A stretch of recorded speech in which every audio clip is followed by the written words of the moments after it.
The day the Conquerors arrived, the world changed forever. It was a bright morning in most parts of the planet, but the skies suddenly darkened as enormous ships covered the sun. People stopped in the streets, staring at the sky with confusion and fear. News channels across every country showed the same thing: metallic shapes hovering above cities, mountains, and oceans. The Conquerors didn't come in secret. They came with pride, announcing their arrival with thunder and flame. At first, no one understood what was happening. Some believed it was an alien invasion. Others thought it was a new kind of human technology. But when the first attack began, the truth was clear. The Conquerors were not here to communicate or explore. They were here to rule. Their technology was far beyond anything humans had ever seen. One ship could destroy an entire military base within seconds. Nations tried to fight back, but every attempt ended in disaster. Missiles failed to lock on. Air forces were crushed mid-air, and entire armies vanished in waves of fire and sound. The Conquerors moved like shadows over the earth.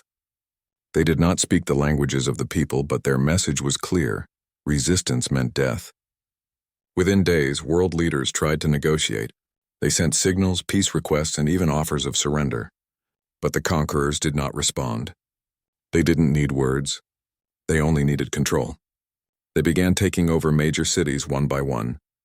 New York, Tokyo, Moscow, London, Karachi, and Beijing all fell within a week. The world map turned red with their presence. People ran for their lives. Families were torn apart as panic spread. The Conquerors captured people and used them for labor, building strange structures whose purpose no one could understand. They called these places hubs, tall, dark towers that pulsed with blue light and strange energy. Around them, the Conquerors built walls dividing cities into zones. Some people were allowed to live inside under strict rule, while others were forced out into barren lands left to survive with nothing. The Conquerors had no mercy. They saw humans as weak creatures, disorganized, emotional, and foolish. To them, humans were just another species to be ruled and reshaped. They didn't care about cultures, borders, or governments. They erased everything that made humanity different and called it correction. Schools were closed, communication lines were cut, and freedom became a distant memory. The world that once buzzed with life, laughter, and movement fell into silence. In the first few months, fear was everywhere. People whispered stories of those who had tried to fight and were wiped out instantly. Soldiers who once stood proudly in defense of their nations now hid among civilians, unsure if there was any point in resisting. The Conquerors' technology was too advanced, their power too overwhelming. The sky itself seemed to belong to them. Drones patrolled the air day and night, and anyone seen gathering in groups was captured or killed on sight. In one small village, an old man sat by a fire and told the younger ones, "They have the power to destroy us, but not to understand us," but no one believed him. To most people, humanity's story had ended. The Conquerors had taken everything: the land, the hope, and even the will to dream. As time passed, the Conquerors began changing the world's natural balance. They mined the oceans, cut down forests, and melted mountains for their energy needs. Rivers turned black, skies filled with dust, and the once blue earth started losing its color. Humans became workers, forced to carry, dig, and build under the watchful eyes of the Conquerors. They were treated like tools, not living beings. Children grew up without knowing what freedom meant, but in their arrogance, the Conquerors made one mistake. They underestimated the human heart. Even though the people were broken and afraid, small sparks of courage still glowed within them. In secret corners, a few whispered, "This is not the end." But those voices were still too few to be heard. Among the Conquerors, there was no compassion, no feeling. They were efficient and cold. They believed logic and control were stronger than emotion and unity. They did not understand that human strength often grows from suffering. They believed that by crushing cities, they had crushed the people's will. But they didn't know what it meant to be human, to love, to hope, and to fight even when everything is lost. One of the Conqueror commanders, known among them as Keldrath, stood on top of a ruined skyscraper and watched the silent city below. He looked at the smoke rising from what was once a beautiful human home and smiled with pride. "They are simple," he said to his officers. "They follow fear. That is all we need." His officers nodded. They had studied humans only as biological creatures, not as beings with hearts and stories. They didn't understand that every fallen building planted a seed of revenge in someone's heart.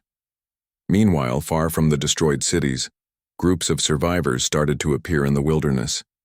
They were scattered and weak, but they carried something the conquerors could not see: memory. They remembered how the world used to be. They remembered songs, faces, and dreams. Those memories became small lights in the darkness. They still didn't have weapons or plans, but they had something more powerful: the desire to live free again. The conquerors continued their rule with arrogance. They made humans work without rest and punished anyone who disobeyed. They built their giant towers higher, believing that no one could ever rise against them. To them, the earth was conquered completely. But deep down, even among the broken cities, something invisible was growing. In the ruins of an old library, a boy found a torn book about human history. He could barely read, but he saw pictures of revolutions, wars, and victories. He realized that humans had always been fighters, even when outnumbered. He showed the book to others, and slowly, people began to believe again. They didn't have weapons like the conquerors, but they had knowledge, creativity, and the ability to hope. Across the world, the same kind of small awakenings happened in different places. A scientist in hiding discovered a way to jam the conqueror's signals for a few seconds. A farmer learned how to grow crops in poisoned soil. A group of children managed to send a radio signal that said, "We are still here." These small acts went unnoticed by the conquerors, but together they were the first signs that humanity was not finished. Still, the world remained under darkness. The conquerors' ships floated in the sky like silent monsters. The air carried fear, but also whispers of defiance. Every human, from the weakest to the strongest, carried a story of loss, but also a spark of anger. The conquerors could destroy buildings, but they could not erase memory. They could take freedom, but they could not take the dream of getting it back. And so, as the conquerors continued their rule, believing that Earth was finally theirs, the truth was quietly forming beneath their feet. Humanity had been knocked down before, but history had always shown one thing: humans rise again. The conquerors didn't see it yet, but their victory was already beginning to crack. Their arrogance blinded them, and they didn't notice the small movements in the shadows. For now, the world stayed silent, as if holding its breath. But beneath that silence, in every broken city and every hidden camp, something alive and powerful was waking up. The conquerors had come to rule, but they had forgotten one truth: the human spirit cannot be conquered forever. The first chapter of humanity's fall had been written, but deep within that fall, the first lines of its rise were already being prepared. In the months that followed the invasion, the world remained under the heavy shadow of fear. The conquerors ruled every city with iron control. Their drones floated over the skies, watching every movement, every sound. The people had learned to live quietly. Talking too loud or gathering in groups could lead to punishment or death. Humanity had become a ghost of what it once was. The conquerors believed they had broken the spirit of mankind, that the world would forever remain on its knees. But deep inside that silence, something was changing. In the ruins of cities and the loneliness of forests, small groups of survivors began to whisper. They were not soldiers or leaders, just ordinary people who had lost everything but refused to give up. Some were farmers who hid in the hills. Others were engineers, doctors, or students who had escaped the conquerors' camps. They started to communicate secretly, using old radios and coded signals. They did not call themselves heroes or rebels. They simply wanted to be free again. In an abandoned subway under a destroyed city, a small group gathered around a dim lantern. Among them was a woman named Lena, once a schoolteacher. She had lost her husband and son during the first wave of attacks. But instead of giving in to despair, she began helping others. She found ways to teach children in hiding, using chalk and walls as her blackboard. One night, when a young boy asked her if humans would ever see the stars again without fear, she looked up and said softly, "We will. But we must remind them who we are." Those words stayed in the minds of everyone who heard them. Across the ocean, in the ruins of another city, a former engineer named Rafik discovered a half-broken communication tower. He spent weeks repairing it using scraps of metal and old batteries. When he finally got it working, he sent out a signal on every frequency he could reach. It was just a few words: "Humanity lives. We are not gone." The message was simple, but it traveled farther than he could ever imagine. It reached other survivors, small pockets of people hiding in mountains, forests, and underground shelters. They began to answer back with short replies. "We hear you. We are alive. We will rise." These small exchanges became the first signs of connection since the fall of the world. The Conquerors had shut down global communication networks, but they could not stop human creativity. Old radio operators, retired soldiers, and teenage hackers began using makeshift devices to build what they called the Ghost Network. Through this invisible web, humanity started to find its voice again. Meanwhile, the Conquerors remained blind to what was happening beneath their control. They believed fear was stronger than hope. Their commanders laughed when they heard that a few humans had tried to attack supply drones or steal food from their storage. To them, these were useless acts of desperation. But in truth, every small act of defiance was fuel for something greater. The human heart was learning to fight again. In the highlands of South America, a group of farmers and ex-soldiers formed the first resistance camp. They called themselves the Dawn.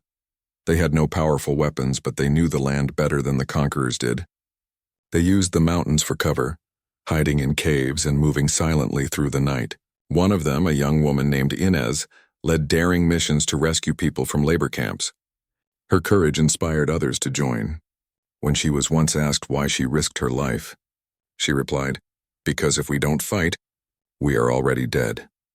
The Conquerors began to notice small disruptions in their systems, signals being jammed, patrols disappearing, drones crashing unexpectedly. They thought it was due to technical malfunctions. They did not suspect that humans were behind it. Their arrogance blinded them. They still saw humans as inferior creatures, unable to organize or resist. But in secret tunnels and broken cities, humans were proving them wrong. In an underground shelter somewhere in Europe, a scientist named Dr. Marin was working with a group of young minds. Before the invasion, she had been studying energy systems. Now she used her knowledge to create small devices that could block the Conquerors' scanners for a few minutes. This was enough time for humans to move between areas safely.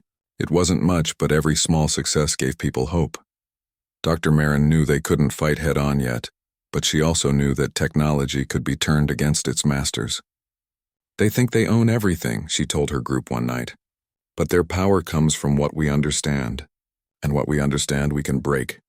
Across the continents, more groups started forming. Some used music to send coded messages through radio waves. Others used graffiti on walls as signs for safe routes. A red handprint meant safety. A white circle meant danger. Even in silence, humanity found a way to speak. The Conquerors could destroy buildings, but they could not destroy memory. In refugee camps hidden deep in forests, people began telling stories again. Old songs were sung in low voices by campfires, stories of past heroes, of times when humans had faced impossible odds and still survived. Children who had never seen the old world listened with wide eyes. These stories became the fuel that kept them going, but the resistance was not without loss. Many were captured and executed. Entire groups vanished without a trace. Yet for every one that fell, two more appeared. Hope, once gone, was spreading like fire through dry wood. The Conquerors started to feel something they had not felt before: confusion. Their perfect order was cracking. In one of the Conquerors' control centers, a commander named Kael'drath grew uneasy. Reports were coming in of minor disturbances, unexplained energy interference, and missing patrols. He dismissed them at first, but the incidents kept increasing. He ordered his soldiers to increase surveillance, unaware that humans had already found a way to hide from their sensors. "They are only pests," he said angrily. "They cannot harm us." But in his heart, a small doubt began to form. The humans, meanwhile, had found strength in their unity. Different languages, colors, and cultures no longer mattered. For the first time in history, people were united by one simple cause: survival and freedom. Borders no longer existed. Only humanity did. Messages like "One Earth, One People" began to appear on walls, scratched into stones, or whispered between strangers who risked their lives to pass the words on. Rafik, the engineer who had sent the first message, managed to contact Lena, the teacher, through the Ghost Network. Their communication was short, but it was enough to plan something bigger. They began to coordinate, linking small resistance groups together. They decided to choose a date, a single day when all the hidden groups would rise at once. They called it the Spark. As that day approached, the air across the world felt heavy with anticipation. People trained in secret, gathered supplies, and spread coded instructions. Even children carried messages hidden in old toys or drawings. Everyone wanted to be part of it. For the first time since the invasion, humanity was not afraid. They were ready. The Conquerors still believed everything was under control. Their leaders celebrated their so-called victory, unaware that beneath their feet the seeds of rebellion were already blooming. Their towers stood tall, their machines roared in the skies, but none of it could silence the quiet heartbeat of humanity rising again. When night came, Lena stood on a rooftop and looked at the dark sky. The Conquerors' ships glowed faintly above like cold stars. She whispered to herself, "They think we are weak, but they do not know what it means to be human." Somewhere far away, Rafik turned on his transmitter, and a familiar signal echoed through the airwaves, the same message he had sent months ago. Humanity lives. This time, however, millions heard it, from deserts to frozen lands, from forests to cities in ruins. The world listened. It was no longer just a message. It was a promise. Humanity was alive, connected, and waiting for the moment to rise. The Conquerors might have had power, but the humans had something stronger: belief. The silence that once covered the earth was breaking. The Conquerors didn't know it yet, but their time of ruling without fear was ending. The world that had once belonged to them was slipping away, inch by inch, heartbeat by heartbeat. Humanity, united by pain and hope, was preparing for the day when they would no longer hide in the shadows. They were preparing to fight back, and this time they would not stop until the earth was theirs again. The day of the spark came quietly. There were no parades, no grand speeches, only whispers passed through the ghost network. Across the ruined world, people waited in the shadows, ready to strike when the moment arrived. The Conquerors had no idea what was coming. They were too busy with their daily patrols and systems, confident that humans were still broken and afraid. But that night, for the first time in years, the skies of Earth would burn not from destruction, but from rebellion. It began with a sound, a strange frequency spreading through the Conquerors' communication systems. It wasn't a weapon, it was a message. Rafik's team had created a digital signal that interrupted their main channel. Across every city, on every screen and radio the Conquerors used to control humans, the same message appeared: humanity still lives. You can't break what was born to rise. It lasted only 30 seconds, but it was enough. The Conquerors panicked.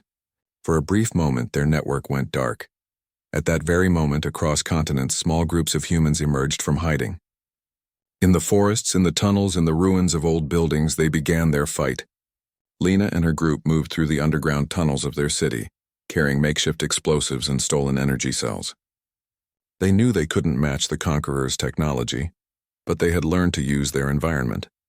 They attacked power hubs that fed energy to the Conquerors' towers, cutting off light and communication in several zones. The Conquerors, confused and furious, began searching for the source of the attacks, but the humans vanished before they arrived. Ines and her mountain fighters struck next. They descended from the hills in the dead of night, using flares to distract the Conquerors' drones. They set traps, destroyed supply units, and rescued dozens of captured workers. For the first time, they won a battle, small as it was. When the sun rose, the Conquerors saw smoke rising from their own camps, and it angered them. They sent reinforcement units, but the humans had already disappeared into the forests. In cities across the world, people who had once been silent now screamed in defiance. They painted walls with words like "Rise" and "Free Earth." Even if many had no weapons, they picked up stones, sticks, and metal pipes, anything that could show they were no longer afraid. The Conquerors used their machines to crush protests, but the humans did not stop. For everyone who fell, another stepped forward. The Conquerors had never faced enemies who fought with spirit rather than strength. Rafik worked day and night, hiding inside an old communication center. He and his team hacked into the Conquerors' frequency again, this time sending a stronger signal that reached far beyond what they expected. Their message carried images of human victories, small clips showing rescue missions and survivors raising their fists in unity. These videos spread like wildfire through the ghost network. People who had given up hope began to believe again. Dr. Marin and her scientists were working on something else, a way to turn the Conquerors' own energy sources against them. She had discovered that the Conquerors' machines used a type of magnetic pulse that could be overloaded with the right frequency. It wasn't perfect, but it could disable their drones temporarily. Her group tested it on a small patrol ship. When the device activated, the ship froze in midair, its lights flickering before crashing to the ground. The humans cheered. It was the first time they had brought down one of the Conquerors' machines without using brute force. News of this small victory spread across the Ghost network. The resistance leaders realized that this technology could change everything. But to make it work on a larger scale, they needed a bigger power source, one that was deep inside the Conquerors' main hub. That mission would be dangerous, but it was their only chance to fight back properly. Lena volunteered immediately. "If we can shut down their towers," she said, "we can show the world that they can bleed." The Conquerors grew restless. Their leader, Kael'drath, was furious. He couldn't understand how the humans were organizing. His scientists insisted that it was impossible. Humans were too scattered, too weak. But the evidence was in front of them. Destroyed supply lines, missing patrols, and communication interference. Kael'drath ordered his commanders to double the surveillance and increase punishments. He believed fear would silence the humans again, but he was wrong. Every act of cruelty only made the humans angrier. In one of the conquered cities, a young girl named Mira witnessed her parents being taken away for defying the Conquerors. She ran into the ruins and joined a group of rebels who were preparing explosives. She didn't know how to fight, but she learned quickly. When asked why she wanted to risk her life, she said, "They took my family. I will take back my future." Her words spread through the camps like fire. Even children who had once hidden in fear now stood guard and carried supplies for the fighters. The resistance had grown far beyond anyone's expectations. From Africa to Asia, from the icy north to the burning deserts, groups began attacking at the same time, overwhelming the Conquerors' systems. Their once perfect control began to crack. Their machines required constant energy, and humans started cutting their power lines. Their ships required communication links, and humans began jamming them. Slowly, piece by piece, the Conquerors began losing control. In one daring mission, Rafik and Lena's teams united. They decided to attack one of the main energy towers in the heart of the city. The plan was dangerous, and if they failed, they would all die. But they didn't care. As they approached the tower, the streets were empty except for the sound of drones circling above. Rafik carried the device that Dr. Marin had designed, a small generator built from scraps and stolen technology. He set it against the tower's power core, and for a moment nothing happened.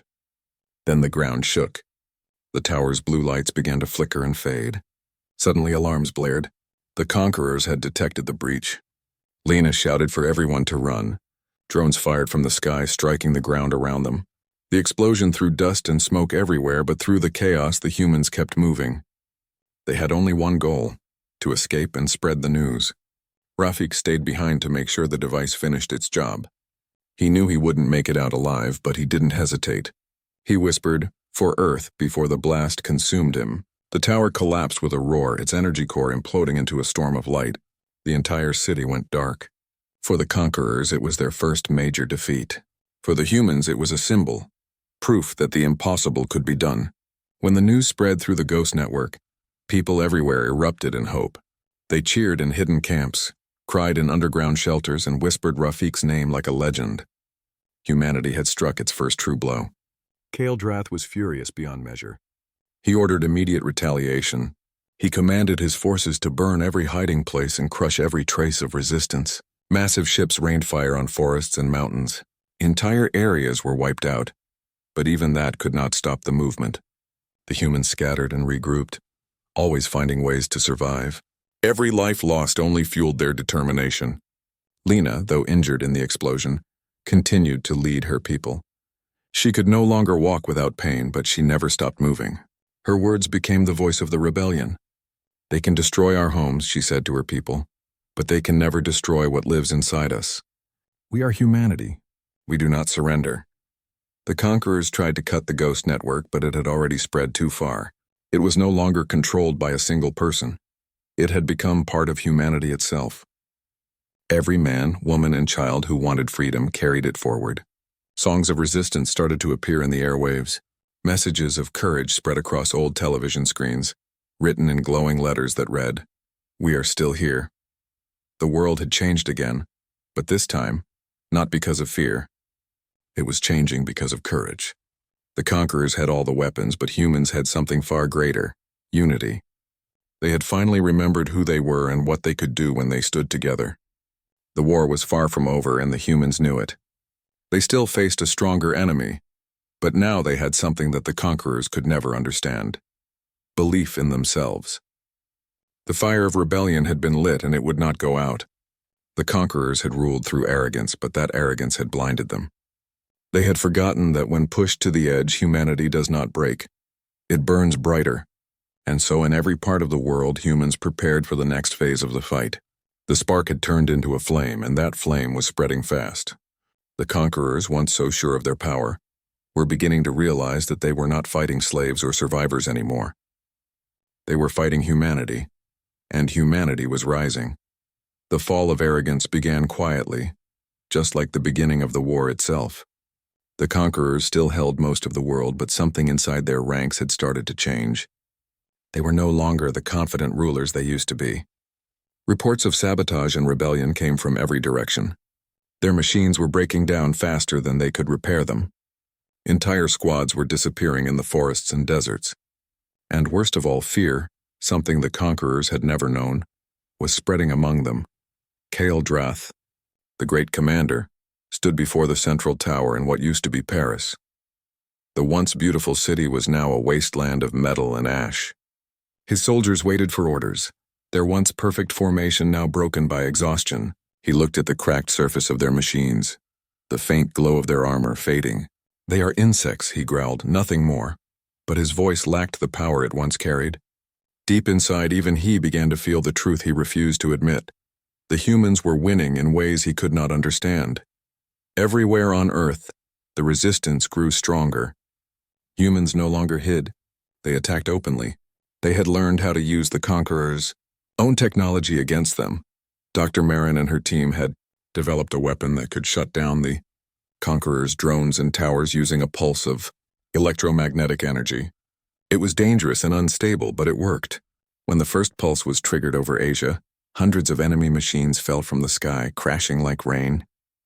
People came out from hiding and cheered. For the first time, the Conquerors saw the faces of the people they had tried to destroy, and those faces showed no fear. Lena watched from the ruins as the enemy's ships lost power and crashed into the sea. Her eyes filled with tears, not from sorrow but from hope. She turned to her group and said, "This is it. This is the beginning of their end." She had lost her home, her family, and her friends, but she had gained something far more powerful, a belief that humanity could not be defeated. Her words spread through the resistance like fire through dry grass. In South America, Inez led her army of mountain fighters into a full assault on the Conquerors' largest ground base. The battle was fierce. Explosions lit up the night sky, and the ground shook beneath their feet.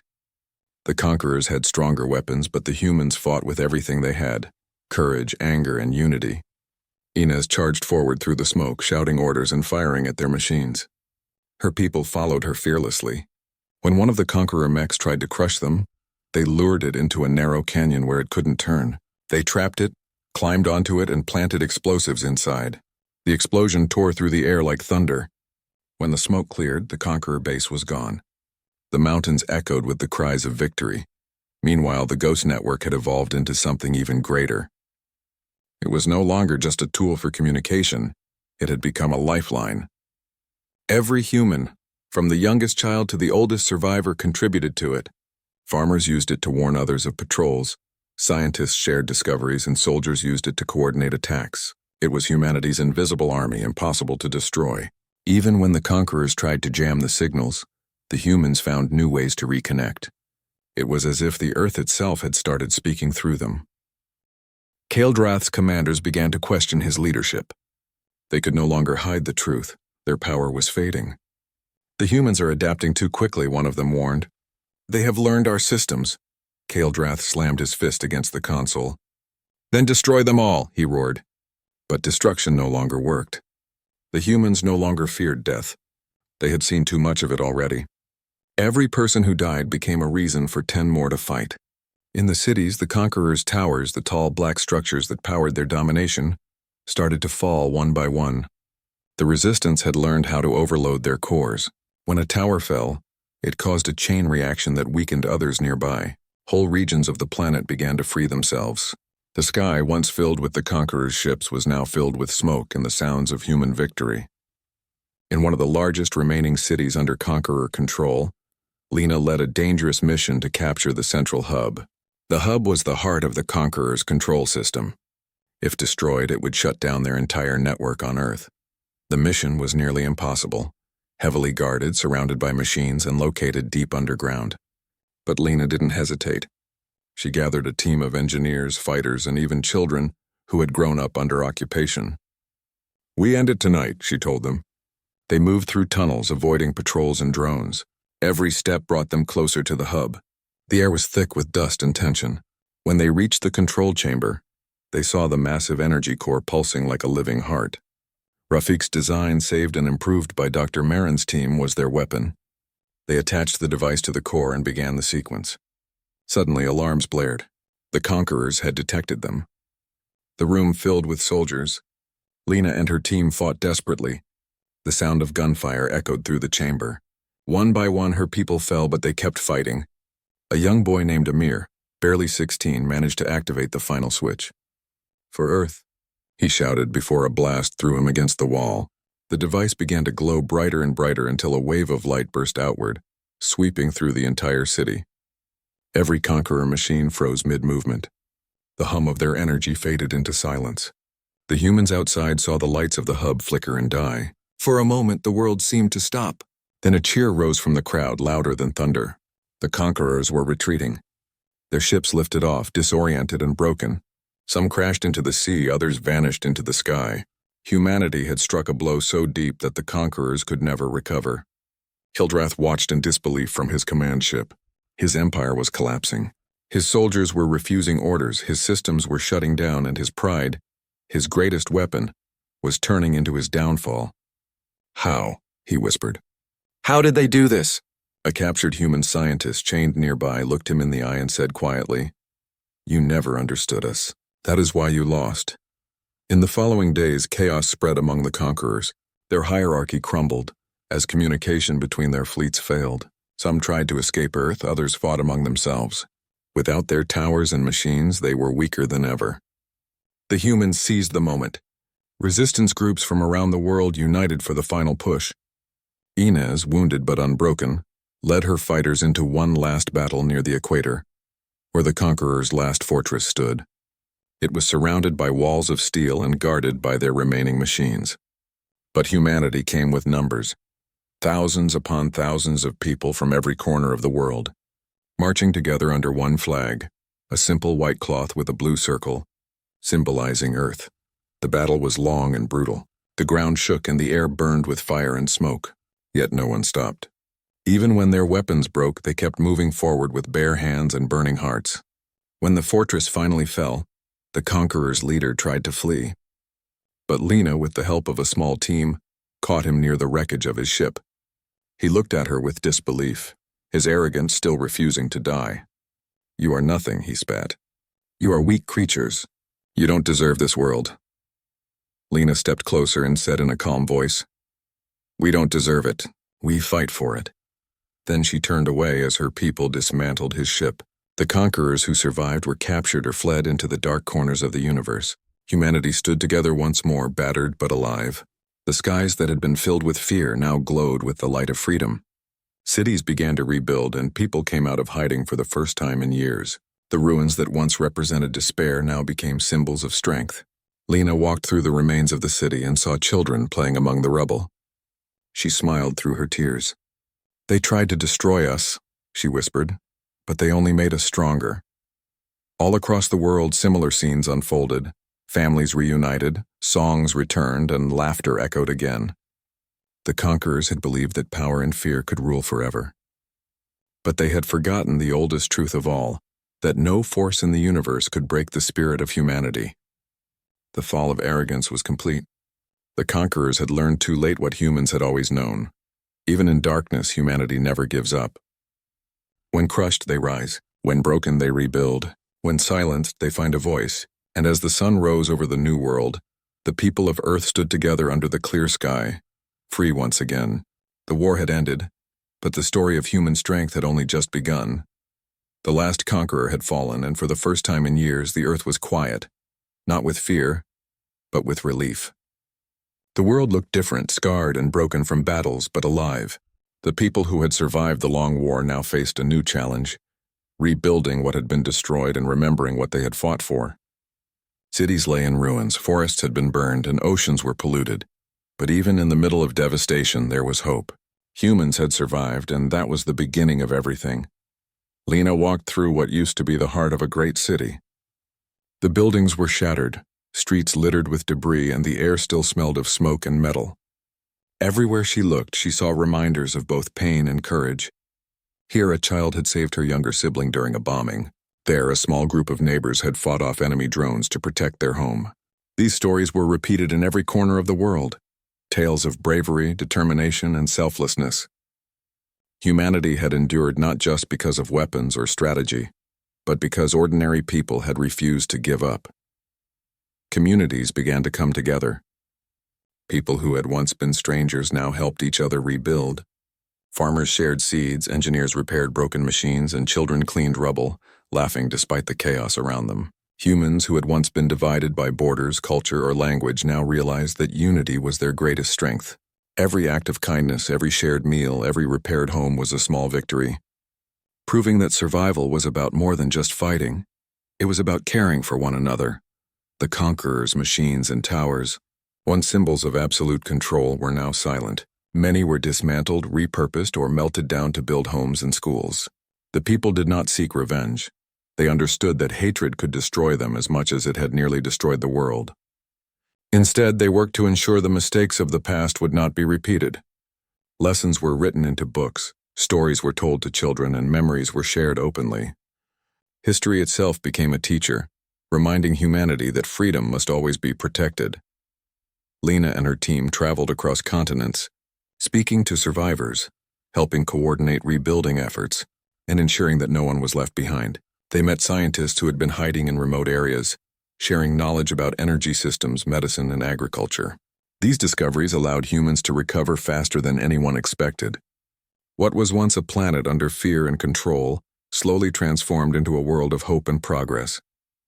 In one city, a group of former engineers worked to restore electricity using old solar panels and wind turbines. Children who had never seen green fields were taught to grow crops, and new schools were built in what had been barren lots. Hospitals reopened, not just to treat wounds from the war, but to care for people who had suffered from years of fear and neglect. Slowly, life returned.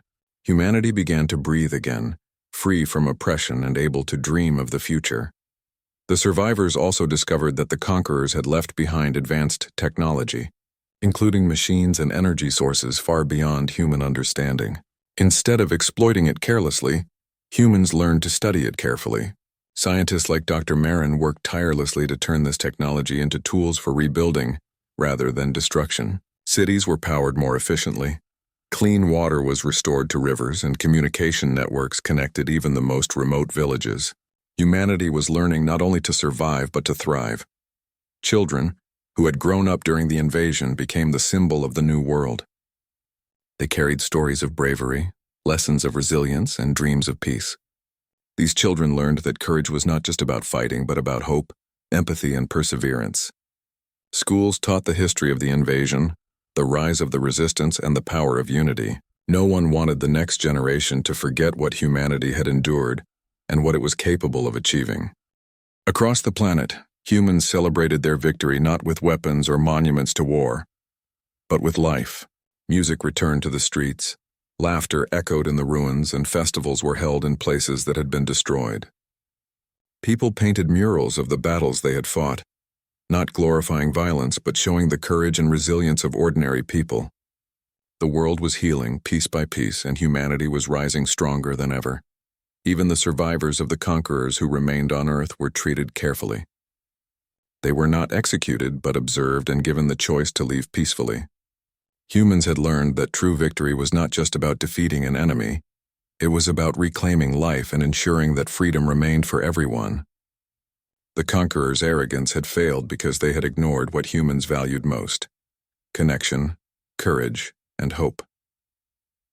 Lena returned to her home, once a school that had been burned to the ground. She knelt in the rubble, touching the scorched bricks, and remembered all those she had lost. She cried, not from sorrow but from relief. Humanity had survived, and the future, once uncertain, was now theirs to shape. Around her, children played in the streets and families rebuilt homes together. The sound of laughter and hope replaced the sound of fear and destruction. The story of the conquest and rebellion became a lesson for the world. Monuments were not built of stone or metal, but in books, songs, and memories. People shared the truth with each other, that arrogance could conquer for a moment, but it could never break the human spirit. That lesson spread across generations, reminding everyone that no matter how dark the times, humanity always finds a way to rise. As Earth healed, the survivors began to explore what had once been forbidden. Cities were cleared of debris, forests replanted, and oceans restored. Humans reclaimed the lands that had been taken from them, and even the sky, once dominated by conqueror ships, was filled with birds and open air. Humanity learned that survival was not enough. They wanted life in its fullest form. Art, music, science, and culture flourished. The world became a place not just of recovery, but of innovation and beauty. People remembered the sacrifices that had been made. Heroes like Rafik, Amir, Inez, and countless others who had given their lives were honored. But their legacy was not about vengeance, it was about inspiration. They had shown that ordinary humans could do extraordinary things when united by hope and courage. Each story became a spark for the next generation, ensuring that humanity would never again allow itself to be ruled by fear. Across the planet, people began to speak of a new era. Borders that had once divided nations were softened, trade and communication resumed, and a sense of global community emerged. People shared resources, knowledge, and culture, learning that humanity's true strength lay not in isolation or weapons, but in unity. Even the smallest villages had connections to others, ensuring that no one would be forgotten or left behind. The Conquerors' towers, once symbols of fear, were transformed into places of learning and culture. Schools, libraries, and hospitals rose from their ruins. People who had grown up seeing nothing but oppression now had places to dream and create. The earth itself seemed to breathe again, and humanity thrived in ways that had once seemed impossible. Lena stood on a hill overlooking a rebuilt city. The sunrise painted the sky in shades of orange and gold. She watched as children ran freely, as families worked together, and as people laughed without fear. She knew that the fight had not been in vain. Humanity had proven something eternal, that even when the world is crushed, even when hope seems lost, people rise. They rebuild, they fight, they heal, and they thrive.